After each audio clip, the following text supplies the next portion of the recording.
Good morning. Today's topic is little different. என்ன என்றால், கர்த்தருடைய பிள்ளைகளா இருந்தாலும் நம்ம இந்த உலகத்துல வாழும்போது பாவம் நம்மை எப்பொழுதும் அட்டாக் பண்ணிட்டே இருக்கும். Sin will be always knocking at our door.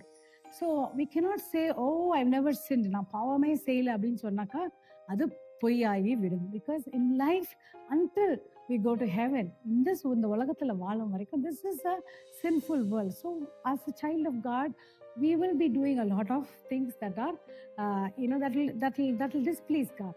அப்படின்னு இருக்கும் போது நம்ம உடனே நமக்கு அந்த ரெஸ்ட் நம்மளை விட்டு போய்விடும். இலைப்பாறுதல் நம்ம விட்டு நம்ம இழந்துருவோம். அப்படி இருக்கும்போது எப்படி அந்த ரெஸ்ட்டை காத்துக்கொள்வோம்? That is worshipping God even during repentance. ஐயோ, அது எப்படி பண்றது? நம்ம மனம் திரும்பும் போது எப்படி நம்ம வர்ஷிப் பண்றது அப்படின்னு பார்க்கும்போது சங்கீதம் 51 chapter I will explain about it. அதுல வசனம் போட்டிருக்கிறது 15th verse. ஆண்டவரே, என் உதடுகளை திறந்தரலும், அப்பொழுது என் வாய் உமது புகழை அது அறிவிக்கும். அது தமிழ்ல அப்படி சொல்லியிருக்கிறது. பட் ஆங்கிலத்துல என்ன போட்டிருக்குன்னா, அன்சீல் மை லிப்ஸ். அதாவது என் சீல். சம்டைம்ஸ் இந்த மாதிரி நம்ம தப்பு செய்கிறோம், கில்ட்டியா இருக்கும் போது நம்ம என்ன பண்றது, நமக்கு வர்ஷிப் வராது, ரொம்ப டிஃபிகல்ட்டா இருக்கும். அப்ப நம்மளுடைய உதடுகள் வந்து சீல் ஐட்டம் மாதிரி, டைட்டா சீல் ஐட்டம் மாதிரி இருக்கும். அப்ப the psalmist is writing, unseal my lips so that I would praise you. My துதிப்பேன். Open my lips so that I will declare your praise. அது இன்னொரு டிரான்ஸ்லேஷன்ல ரொம்ப ரொம்ப அழகா இருக்கு. unbutton my lips, அதாவது பட்டன் போட்டு வைத்த மாதிரி நம்மளுடைய உதடுகள் இருக்கிறது. So I will let loose with my praise.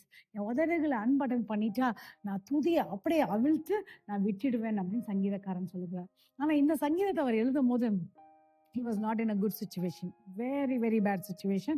1 Samuel chapter 11-12 படிக்கும்போது அவர் என்ன பண்றாருன்னா, ஒரு பெரிய பாவம் செய்திடுறார். அதுக்கப்புறம் 12th சாப்டர்ல தான், அதுதான் ஒரு டேர்னிங் பாயிண்ட். என்ன என்றால், ப்ராஃபெட் வந்து அவருடைய pastor or prophet Nathan is coming and telling, ஒரு நல்ல ஒரு அழகா ஒரு ஸ்டோரி சொல்றது போல. உங்க எல்லாருக்கும் தெரியும், அந்த 12th சாப்டர் நீங்க எடுத்து படித்து பார்க்கலாம். அதுல ஒரு நல்ல ஸ்டோரி சொல்றார். இந்த மாதிரி ஒரு ஒரு ரிச் மேனை பற்றி தவறு செய்திடுறார். ஒன்று தாவீதுக்கு ரொம்ப கோவம் தருது. Oh, I have to punish that man. இப்படி எப்படி பயங்கரமான காரியம் செய்யலாம். அப்ப நேதன் வந்து அவரை பார்த்து 7th verse, I really, it's very very touching verse for me. You are the man. நீரே, you are the man. நீயே அந்த மனுஷன் அப்படின்னு டைரக்டா. Sometimes pastors, profits, they will be very direct because that is what their responsibility is, to protect the sheep. So அப்போ Nathan சொல்றாரு டேவிடை பார்த்து, நீயே அந்த மனுஷன், யூ ஆர் த மேன். ஐயோ அப்படின்னு சொன்னோடனே உடனே the beauty of David, he is going into and falling before God. So first of all நம்ம ஏதாச்சும் ஒரு தவறு செஞ்சிட்டோம்னா, இந்த உலகத்துல தவறு செஞ்சு கொண்டே இருக்கிறாங்க. But what is the difference between some people என்றால், சிலவங்க தவறு செஞ்சுட்டு it's okay, I don't care, I will continue அப்படின்ட்டு கண்டினியூ பண்ணுவாங்க. ஆனால் கர்த்தருடைய பிள்ளைகளா இருக்கும் போது தவறு செய்ததை கர்த்தர் நமக்கு உணர்த்தின the first thing is we have to accept that. அதுதான் நிறைய பேர் they are struggling to accept their mistakes. I'm not talking about தாவீது மாதிரி இந்த பெரிய பாவம் கூட இல்லை. even small things, jealousy, மற்றவங்களை பார்த்து பொறாமப்படுறது, மற்றவங்களை பார்த்து கசப்பு அடைகிறது, மற்றவங்க மேல கோபம் பண்றது, பொய் சொல்லுகிறது. so many people easy-ஆ see, the thing is they think lie என்ன, பொய் என்றால் ஒன்னு சொல்றதே மாத்தி சொல்றது. அது மட்டும் பொய் இல்லை, பாதி உண்மையை சொல்றதும் பொய். not telling the full truth is also a lie. Sometimes people will be so calm and பாதி உண்மை மட்டும் சொல்லிட்டு ட்விஸ்ட் பண்ணி சொல்லிடுவாங்க. and they don't have any அந்த ஒரு குற்ற உணர்வே இல்லாம நான் ஒன்றும் தப்பு பண்ணல அப்படின்னு இருப்பாங்க. தாவீது was a great example. He first accepts his fault.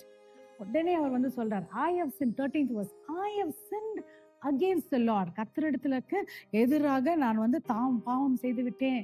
First is acceptance. So as a child of God நம்ம நிச்சயமாகவே அந்த நிம்மதி, அந்த ரெஸ்ட்டை நம்ம இழந்துட்ட பிறகு அப்படியே இருக்க முடியாது. we have to go and accept whatever the கர்த்தர் உங்களுக்கு உணர்த்துறாரா. Holy Spirit will be reminding you, நீ அவங்களுக்கு எதிராக பேசிட்ட, அவங்களுக்கு மறைவிடமாக அவங்கள சூழ்ச்சி செய்து அவங்க பேரை நாசம் பண்ண செய்திருக்கீங்க, அவங்களுக்கு விரோதமாக கசப்போட இருக்கிறீங்க, அவங்களுக்கு விரோதமாக பேசுறீங்க, whatever it is, or a very big addiction கூட இருக்கலாம். lot of times people என்ன பண்ணிடுவாங்க, இந்த பெரிய பிக் சென்ஸை தான் ப்ராமினெண்ட்டாக அவங்க பேசுவாங்க. சம்டைம்ஸ் பீப்புள் ஒரு ஆங்கிரி, அவங்க கோவப்படுவாங்க. பட் சிலவங்க வெரி சட்டிலாக அந்த பெருமையில இருப்பாங்க, யாருக்குமே தெரியாம பொறாமையில இருப்பாங்க, வெளியில தெரியாது. அது நமக்கும் கர்த்தருக்குள்ளதான். ஆவியானவர் நமக்கு சொல்லும் போது முதலாவது only when we accept. David is a great example.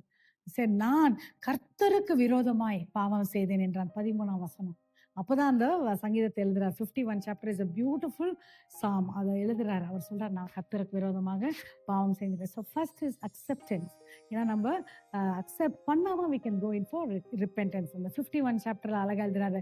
சுத்த இருதயத்தை எனக்கு தரணும். Create in me a clean heart, oh God அப்படின்னு கேட்கும்போது, அதுக்கப்புறம் தான் அவர் என்ன பண்றாரு, அந்த 15th verseல he saying unseal my lips, unbutton my lips, so அப்படியே நான் உம்முடைய துதியை நான் சொல்லுவேன். இவ்வளவு பெரிய தவறு செய்தவர் இவ்வளவு உடனே கர்த்தரிடத்துல மன்னிப்பு கேட்டு அவரை துதிக்கிறாரு. அதனாலதான் கர்த்தர் சொல்றாரு, he is the man after my own heart, என் இருதயத்துக்கு ஏற்றவன் என்று ஆக்ஸ் சாப்டர் 13ல நம்ம அதை சாட்சியை நம்ம வாசிக்கிறோம். What a great. நம்ம நினைப்போம்ல, இவ்வளவு எப்படி God can be pleased with David, God can be pleased with you, my dear brother, my dear sister. உங்க மேலேயும் பிரியமா இருக்கார். ஆனா நம்ம பாவத்தை அறிக்கை செய்து அறிக்கைகிறவன் வாழ்வடைவான் போட்டிருக்கிறது. we have to confess our sins. சின்னதோ பெருசோ, உங்க கொலீக் மேல கோவப்பட்டிருக்கீங்களா, கொலீகை என்ன தவறா சொல்லியிருக்கீங்களா, உங்க ஃபேமிலி மெம்பர்ஸ்க்கு எதிராக சூழ்ச்சியாக நம்ம செய்திருக்கோமா, மற்றவங்களுடைய ஆசீர்வாதங்களை பார்த்து பொறாமப்பட்டிருக்கோமா, let us come before God, let us ask the Lord, கர்த்தாவே என்னுடைய ரெஸ்ட்டை இளைப்பாறுதலை நான் இழக்க விரும்பல, நான் பாவம் செஞ்சிருக்கேன், என்னை மன்னிச்சிடுங்க, let me also worship you, hallelujah, the Lord will fill you with his rest. ஜெபிக்கலாம். அன்பின் தகப்பனே, இந்த நாள்ல கூட உமக்கு விரோதமாக நாங்க பாவம் செய்திருக்கிறோம். உமக்கு விரோதமாக உம்முடைய பிள்ளைகளுக்கு எதிராக பாவம் செய்திருக்கோம். தெரிந்தோ தெரியாமலோ அநேக காரியங்களை நாங்க செய்திருக்கோம். எங்களுக்கு சொல்லித்தாங்க. நாங்க அதை ஒத்துக்கொண்டு மன்னிப்பு கேட்டு உம்மை துதித்து எங்களுடைய இறைப்பாளுதலை காத்துக்கொள்ளும்படிய கிருபை தாரும் ராஜா. உமக்கென்று ஒரு சாட்சியாக இந்த உலகத்துல வாழும்படிய கிருபை தாரும். உம்முடைய மகிமை எங்க மேல காணப்படட்டும். We give you all the glory. Jesus name we pray. Amen. Hallelujah. Let this day be a blessed day. நம்ம வீக்கெண்டுக்குள்ள வந்துட்டோம். சர்ச்சுக்கு போங்க, ஆலயத்துல ஆராதனை செய்யுங்க.